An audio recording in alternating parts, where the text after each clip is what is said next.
ఒక ట్రిప్పుకి వెళ్ళింది. చేతన్తో కలిసి ఉదయ్పూర్కి తను కొంతమంది ఫ్రెండ్స్తో సియా ట్రిప్కి వెళ్ళినట్టు తెలుస్తుంది. పెళ్లి కంటే ముందు, ప్రీ వెడ్డింగ్ కంటే ముందే తన లవర్ చేతన్తో సియా ఒక ఫిజికల్ రిలేషన్షిప్ వారం రోజుల పాటు ఎంజాయ్ చేయడానికి ఉదయ్పూర్కి ఒక ట్రిప్కి చేతన్తో పాటు వెళ్ళింది. కేతన్తో మరో పక్కన తన ఎంగేజ్మెంట్ అయిపోయింది, ప్రీ వెడ్డింగ్ షూట్స్ జరుగుతున్నాయి. అదే సమయంలో మరి సియా బాయ్ ఫ్రెండ్ చేతన్తో మాత్రం ట్రిప్కి వెళ్తుంది, ఎంజాయ్ చేస్తుండే.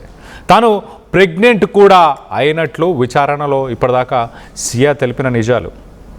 అంటే ఒక వ్యక్తితోని ఎంగేజ్మెంటు, ప్రీ వెడ్డింగ్ షూటు, ఆ వీడియోస్ మనం చూస్తే షాక్ అయిపోతాం. ఎంత హ్యాపీగా, ఎంత అంటే సోషల్ మీడియాలో పెట్టే పోస్టులని నమ్మాలా వద్దా అని ఒక క్వశ్చన్ వచ్చింది.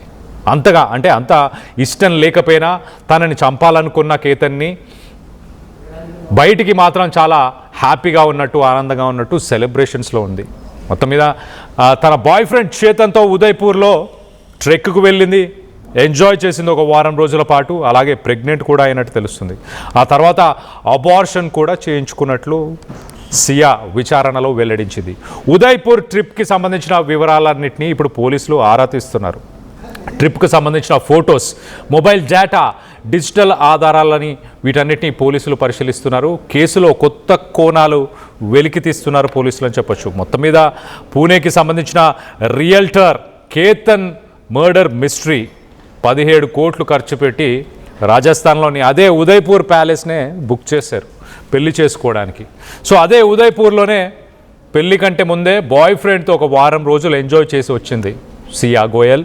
తన బాయ్ ఫ్రెండ్ రైట్ సైడ్లో కనిపిస్తున్న చేతన్తోనే ఒక వారం రోజులు ఎంజాయ్ చేసి వచ్చింది. అలాగే ప్రెగ్నెంట్ కూడా అయినట్టు తెలుస్తుంది. మొత్తం మీద 17 కోట్లు పెట్టి పెళ్లి కోసం అన్ని ఏర్పాట్లు చేసిన తర్వాత ఒక 2 ప్రైవేట్ ఫ్లైట్స్ని బుక్ చేశారు. అతిథులందరినీ పిలిచారు, విఐపీలు చుట్టాలనందరినీ పిలిచారు. ఒక పక్కన ప్రీ వెడ్డింగ్ షూట్, ఎంగేజ్మెంట్ అన్నీ ముందుకు వెళ్తూనే ఉన్నాయి. కానీ సియా గోయల్ మాత్రం ముందు నుంచి కేతన్ని ఎలా చంపాలని తన బాయ్ ఫ్రెండ్ చేతన్తో డిస్కస్ చేసిందంట. 3 నెలల పాటు ఎలాంటి చాట్స్, ఫోన్ కాల్స్, ఆ ఇన్ఫర్మేషన్ అన్నీ కూడా ఉండకుండా ఎప్పటికప్పుడు బాయ్ ఫ్రెండ్తో మాట్లాడిన మాటలన్నింటినీ సియా అలాగే చేతన్ బాయ్ ఫ్రెండ్ ఇద్దరు డిలీట్ చేసేవాళ్ళంట. అంటే వాట్సాప్లో వాళ్ళు ఒకవేళ ఇది కేసు అయ్యి వాళ్ళ మీదకి వస్తే దానికి సంబంధించి ఎలాంటి ఇన్ఫర్మేషన్ బయటికి రాకూడదు అన్న ఉద్దేశంతో ముందుగానే జాగ్రత్త పడే ప్రయత్నం చేశారు. ఒక 3 నెలల నుంచి వాళ్ళిద్దరి మధ్యలో జరిగిన సంభాషణలు ఇవన్నీ కూడా వాళ్ళు ఎప్పటికప్పుడు కంట్రోల్ చేసే ప్రయత్నం చేశారు. మరోపక్కన సియా లోహాగఢ్ ఫోర్ట్కి కేతన్ని 2వసారి తీసుకెళ్ళిన తర్వాత అక్కడికి తీసుకెళ్ళి చాలా క్లియర్గా చేతన్కి పక్కకు వచ్చి ఒక ఫోన్ కాల్ కూడా చేసిందంట. ఓ ఫోన్ కాల్ చేసి, చేతన్ ఈ కోటలో ఎవరూ లేని ఒక ప్రాంతానికి నేను కేతన్ని తీసుకొని వస్తాను, నువ్వు కూడా అక్కడికి వచ్చేయి, అక్కడికి వచ్చిన తర్వాత నేను నీకు సైగ చేస్తాను, సైగ చేసినప్పుడు నువ్వు వచ్చి కేతన్ని పైనుంచి తోసేసేయి, నూకి పడేసేయి అని చెప్పేసి చేతన్ బాయ్ ఫ్రెండ్ చేతన్కి ఫోన్ చేసి చెప్పిందంట చాలా క్లియర్గా. ఇదిగో నేను పలానా లొకేషన్లో ఉంటాను, నేను నీకు సైగ చేస్తాను. ఎలా సైగ చేస్తాను? నేను నా షూ లేస్ ఏదో కట్టుకోవడానికి కిందికి కూర్చునే ప్రయత్నం చేస్తాను, లేకపోతే కొంచెం వాటర్ తాగడానికి కిందికి కూర్చునే ప్రయత్నం చేస్తాను. అదే నువ్వు సంకేతంగా తీసుకోవాలి, తీసుకొని ఇమీడియట్గా వచ్చి కేతన్ని పైనుంచి తోసేయాలి. ఒకవేళ కేతన్ పడిపోయే సమయంలో పట్టుకునే అవకాశం కూడా ఉండకూడదన్న ఉద్దేశంతోనే కింద కూర్చుందామని సియా ఉన్ను చేతన్ ఇద్దరు ప్లాన్ చేసుకున్నారంట. ఆ ప్లాన్ చేసుకున్న పథకం ప్రకారమే చాలా క్లియర్గా లోహాగఢ్ ఫోర్ట్ పైన ఎవరు ఉండని కొంత నిర్మానుష వ్యూ పాయింట్కి, ఒక ప్రాంతానికి కేతన్ని తీసుకొని సియా అక్కడికి వెళ్ళింది. వెళ్ళిన తర్వాత అక్కడ చాలా కూల్గా అనుకున్న పథకం ప్రకారమే కేతన్ని ఒక కార్నర్కి తీసుకెళ్ళి ఒక ఎడ్జ్లో తనని ఉంచిన తర్వాత తన బాయ్ ఫ్రెండ్ చేతన్కి సైగ చేసి చెప్పింది చాలా క్లియర్గా, ఇప్పుడు దిస్ ఇస్ ద మూమెంట్, ఇప్పుడే నువ్వు ఇనిషియేటివ్ తీసుకోవాలని చెప్పేసి. సైగ చేసిన వెంటనే బాయ్ ఫ్రెండ్ చేతన్ ఏమాత్రం ఆలోచించలేదు. ఎందుకు ఆలోచిస్తారు? ఆల్రెడీ ఒక 3 నెలల నుంచి ప్లాన్ చేస్తూనే ఉన్నారు. కేతన్ని ఎలాగైనా చంపాలి, కేతన్ని ఎలాగైనా పక్కకి తోసేయాలి, తనని ఈ రిలేషన్షిప్ నుంచి, ఈ ప్రపంచం నుంచే పక్కకు తీసేయాలి. పాపం కేతన్ చేసిన తప్పేంటి? ఆ అమ్మాయిని, సియా అనే అమ్మాయిని ఇష్టపడడం, ఎంతగా ఇష్టపడ్డాడు అనేది మనం ఇప్పటిదాకా చాలా వీడియోస్లో చూసాం, సోషల్ మీడియాలో కావచ్చు, ఎక్కడైనా. ఆ ఎంగేజ్మెంట్, ప్రీ వెడ్డింగ్కి షూట్కి సంబంధించి కావచ్చు, ఎంగేజ్మెంట్కి సంబంధించి కావచ్చు, ఆ కార్లో ట్రావెల్ చేస్తున్న ఆ వీడియోస్లో కూడా చూసాం. చాలా క్లియర్గా ఆ అమ్మాయి కోసం నేను ఏదైనా చేయడానికి రెడీగా ఉన్నాను అన్న ఉద్దేశంతో కేతన్ ప్రతిసారి అమ్మాయిని ఎలాగైనా ఇంప్రెస్ చేయాలి, మంచిగా చూసుకోవాలి ఇంకా అన్న ఉద్దేశంతో కేతన్ సియాతో ఎంతో మంచిగా ఉన్న వీడియోస్ని మనం చూస్తున్నాం. మరోపక్కన సియా మాత్రం తనకు అస్సలు కేతన్ నచ్చలేదు, ఇష్టం లేదు. తను ఒక విగ్ క్యారీ చేస్తున్నాడు, తను ఒక బట్టతల. నాకు ఆల్రెడీ చేతన్ అనే బాయ్ ఫ్రెండ్ ఉన్నాడు, సో నాకు కేతన్తో పని లేదు. కానీ ఇష్టం లేనప్పుడు తన ఇంట్లో సియా చెప్పలేకపోయింది. ఆ విషయాన్ని తన ఇంట్లో వాళ్ళకి ముందుగానే, నాకు చేతనే ఇష్టం, చేతనే పెళ్లి చేసుకుంటాను, కేతన్తో నేను ముందుకెళ్ళాలని అనుకోవట్లేదని క్లియర్గా ఫ్యామిలీ మెంబర్స్ చెప్పినా సరిపోయేది. క్లియర్గా ఒకవేళ కేతన్కి చెప్పినా సరిపోయేది, కేతన్ ఫ్యామిలీ మెంబర్స్కి చెప్పినా సరిపోయేది. అక్కడితో విషయం ఆగిపోయేది. ఒక మనిషి చనిపోవాల్సిన అవసరం లేదు. తన తండ్రి కూడా నిన్న మొన్న మాట్లాడుతూ, కేతన్ వాళ్ళ తండ్రి చాలా క్లియర్గా ఏమంటున్నాడు, నా ఎదిగిన కొడుకుని వీళ్ళు చంపేశారు కాబట్టి వీళ్ళకి కఠిన శిక్షని వేయాలి అంటూ, నా ఎదిగిన కొడుకు ఇంకా తిరిగి రాడు కాబట్టి కఠిన శిక్ష వేయాలి అంటూ కేతన్ తండ్రి కోరుతున్నాడు. మరో పక్కన సియా గోయల్ అలాగే చేతన్ చౌదరి వీరిద్దరు ఇన్వెస్టిగేషన్లో వీళ్ళు చెప్పే విషయాలని వింటుంటే విస్తుపోయే విషయాలు అనాలి, ఒక రకంగా షాక్కు గురి చేసే విషయాలని చెప్పాలి. ఆ విషయాలన్నీ కూడా ఒకసారి డీటెయిల్గా చెప్పే ప్రయత్నం చేస్తా.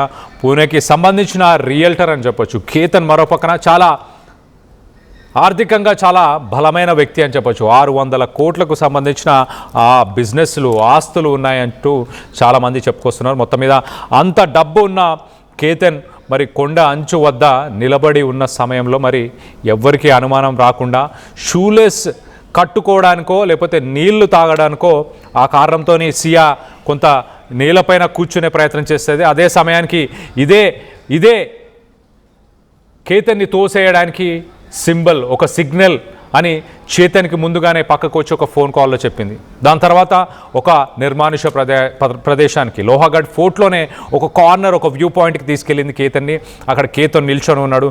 దాని తర్వాత సియా తన షూలేస్ కట్టుకోవడానికి కిందికి కూర్చోవడం జరిగింది. ఇమీడియట్గా వెనక నుంచి చేతన్ వచ్చాడు. ఇమీడియట్గా కేతన్ అక్కడి నుంచి తోసి పారేశారు. మరో పక్కన డిజిటల్ ఎవిడెన్సెస్ ఏమీ ఉండకుండా ఒక 3 months నుంచే వీరిద్దరి మధ్య జరిగిన కాల్ కాన్వర్జేషన్స్ కావచ్చు, వీళ్ళిద్దరి మధ్యలో జరిగిన చాట్ కాన్వర్జేషన్స్, ఫొటోస్ షేర్ చేసుకున్న డీటెయిల్స్ అవన్నీ కూడా వీళ్ళు ఎప్పటికప్పుడు డిలీట్ చేసే ప్రయత్నం చేశారు. లోహాగఢ్ ఫోర్ట్కి వెళ్ళిన తర్వాత కూడా మరి సియా పక్కా ప్లాన్, పథకం ప్రకారమే బాయ్ ఫ్రెండ్తోని మరొక సీక్రెట్ కాల్ మాట్లాడింది. ఇంకో పక్కన చేతన్ ఈ తీసుకున్న జాగ్రత్తలు, ఈ సమయంలో చేతన్ చేసిన పనులన్నీ కూడా చెప్పే ప్రయత్నం చేస్తా. చేతన్ తను లోహాగఢ్ ఫోర్ట్కి తన ఇంటి నుంచి సుమారు 90 కిలోమీటర్లు, 90 నుంచి 100 కిలోమీటర్లు కార్లో వస్తే ఈజీగా ఐడెంటిఫై చేస్తారు, కార్ నంబర్తో సహా నన్ను ఐడెంటిఫై చేసే అవకాశం ఉంటుందని చెప్పేసి చేతన్ చాలా తెలివిగా ఒక 2-wheeler పైనే ఆ 90 కిలోమీటర్లు ప్రయాణం చేసి ఆ 2-wheeler పైనే వచ్చినట్టు తెలుస్తుంది. ఎందుకు అని అంటే ఆ 90 కిలోమీటర్ల డిస్టెన్స్లో మధ్యలో టోల్ ప్లాజాలు ఉన్నాయి. ఆ టోల్ ప్లాజాల దగ్గర CCTVలు ఉంటాయి. ఆ కార్ని రిజిస్టర్ చేస్తారు. ఇవన్నీ వివరాలని ఈజీగా ట్రేస్ చేసే అవకాశం ఉంటుంది. 2-wheeler అనుకోండి, టోల్ కట్టాల్సిన పని లేదు కాబట్టి పక్క నుంచి వెళ్ళిపోతారు కాబట్టి ఓకే, దాని మీద అంతగా దృష్టి సారించారు పోలీసులు అన్న ఉద్దేశంతో. దాని తర్వాత ఈ 90-100 కిలోమీటర్లు ట్రావెల్ చేసి తను రిటర్న్ ఇంటికి వెళ్ళిపోయిన తర్వాత ఇమీడియట్గా బట్టలను కూడా మార్చేసుకున్నాడంట.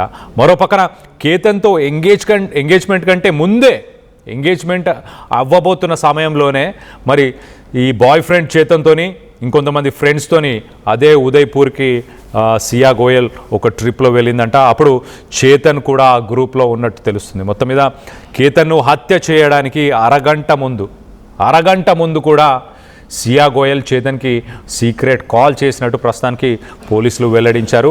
కేసు దర్యాప్తులో ఈ కాల్ రికార్డింగ్ అత్యంత కీలకంగా మారిపోతుంది, డిజిటల్ ఎవిడెన్స్గా ఇది మారనుంది అన్నట్టు పోలీసులు తెలుపుతున్నారు. ఆ సమయంలో వారందరూ అంటే ఇటు చేతన్, బాయ్ ఫ్రెండ్ చేతన్, అలాగే సియా గోయల్, అలాగే కేతన్ వీరందరూ కూడా అదే లోహాగఢ్ ఫోర్ట్లో అక్కడే ఉన్నట్టు తెలుస్తుంది. ఆ సెల్ ఫోన్ టవర్స్ సిగ్నల్స్ ప్రకారం అక్కడే ఉన్నారు అన్న ఇన్ఫర్మేషన్ ప్రస్తుతానికి పోలీసులు వెల్లడించారు. రోజు ప్రతిరోజు చూస్తుంటే విస్తుపోయే విషయాలు వెలుగులోకి వస్తున్నాయి. ఈ ఘటనకు సంబంధించి అసలు మీరేమనుకుంటున్నారు? ఈ సియా గోయల్ చేసిన ఈ పని ఈ మధ్యకాలంలో మనం చూస్తే చాలామంది బాయ్ ఫ్రెండ్స్ కోసం పెళ్ళైన మహిళలు భర్తలను చంపేసి వెళ్ళిపోతున్నారు. ఇష్టం లేని పెళ్లి చేసుకొని ఏదో ఒక ప్రాంతానికి తీసుకెళ్ళి చంపేసే ప్రయత్నం చేస్తున్నారు. అలాగే ఇతర వ్యక్తులతోని అఫైర్స్ పెట్టుకొని వాళ్ళ భర్తలను కానీ బాయ్ ఫ్రెండ్స్ కానీ చంపడం జరుగుతుంది. అలాగే ఒకవేళ ఇవన్నీ చేయాల్సిన అవసరం ఏముంది? ఎందుకు ఇంత చిన్న విషయాలను కూడా ఆలోచించలేకపోతున్నారు? మీ జీవితంలో అది పెద్ద విషయం అయి ఉంటే మీరు వెంటనే ఆ రిలేషన్షిప్ నుంచి మీరు బయటికి కూడా వెళ్ళిపోయే అవకాశం ఉంటుంది. మిమ్మల్ని ఎవరు ఆపే అవకాశం లేదు. పెళ్ళైన వాళ్ళు లీగల్గా మ్యూచువల్గా మాట్లాడుకొని డివోర్స్ తీసుకోవచ్చు. పెళ్ళి కాని వాళ్ళు ముందు నుంచే ఎవరి దారిన వాళ్ళు మూవ్ ఆన్ అయిపోవచ్చు లైఫ్లో. అయినా కూడా అబ్బాయి నచ్చకపోయినా అబ్బాయికి నో చెప్పలేకో, అబ్బాయి అంటే ఇష్టం లేకో పెళ్లి చేసుకోవడం ఎందుకు, చంపడం కూడా ఎంతవరకు కరెక్ట్? తాజాగా ఈ ఇన్సిడెంట్లో వినిపించిన వినికిడి ఏంటి? కేతన్కి ఒక విగ్ ఉంది కాబట్టి నాకు ఇష్టం లేదు అన్న వాదన కూడా మనం విన్నాము. మొత్తం మీద విగ్ ఉన్నంత మాత్రాన్ని ఏంటి మనిషి చెడ్డవాడైపోతాడా? ఈ ఘటన వల్ల ఎంతోమంది యువత ఇప్పుడు సోషల్ మీడియాలో ఎన్నో మేమ్స్ వస్తున్నాయి. మార్కెట్లో కొత్త ఎక్సర్సైజులు వచ్చాయంటూ మేమ్స్ వస్తున్నాయి. ఆ వీడియోస్లో ఏంటంటే భార్య భర్తలు ఇద్దరు ఇంట్లో ఉంటారు. భార్య ఒక గ్లాసులో వాటర్ కలిపి తీసుకొని వచ్చి భర్తకి ఇచ్చే ప్రయత్నం చేస్తే గ్లాసు నిండుగా ఉంది, నేను తాగలేను ఏమో, కొంచెం నువ్వు తాగేసి ఇవ్వు అని భార్యలను అడుగుతూ ఇలాంటి వీడియోస్ని వైరల్ ప్రాంక్ వీడియోస్ని ప్రస్తుతానికి సోషల్ మీడియాలో పోస్ట్ చేస్తున్నారు. అంటే భార్య ఏదైనా కల్పించిందా అని. మరో పక్కన బాల్కనీలో భర్త నిల్చొని ఉంటే వెనక నుంచి భార్య వస్తే ఇమీడియట్గా పక్కకు జరిగి కొత్త ఎక్సర్సైజ్ అంటూ భార్యకు చెప్పే ప్రయత్నం చేస్తున్నారు. సో ఇలాంటి వీడియోలు ప్రస్తుతానికి సోషల్ మీడియాలో వైరల్ అవుతున్నాయి. మనుషులు మరో పక్కన మిలేనియల్స్ అలాగే మిగతా జనరేషన్స్కి సంబంధించిన వ్యక్తులు కూడా ప్రస్తుతానికి పెళ్లి చేసుకోవాలంటేనే భయపడి చేస్తున్నారు. పెళ్లి కంటే ముందే ఇలాంటి దారుణాలు జరుగుతున్నాయి. పెళ్ళి అయితే మా పరిస్థితి ఏంటి, మేము చేసుకోవాలా వద్దా? మరో పక్కన చట్టాలు కూడా మహిళల తరఫునే ఉన్నాయి. మహిళలు వాళ్ళు పెట్టే కేసులను కూడా మేము భరించలేము అంటూ కూడా యువత ప్రస్తుతానికి భయభ్రాంతులకు గురవుతున్న పరిస్థితి. మొత్తం మీద మీరు ఈ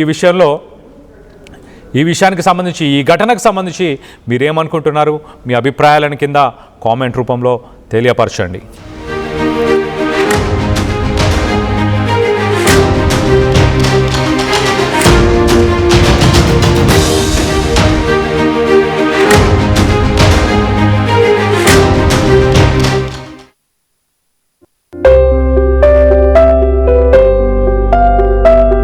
చిన్న చిన్న ఆనందాలు 35 ఏళ్లుగా నా జీవితంలో లేవు. 35 ఏళ్లుగా నేను డైపర్లలో బ్రతికాను. 6 సెంటీమీటర్ల ఫిస్టులా నా మూత్రాశయంలో లీక్ కారణమైంది. ఎవరూ నాకు సహాయం చేయలేకపోయారు. ఏఐఎన్యూలో వైద్యులను కలిసే వరకు అక్కడ వారు రోబోటిక్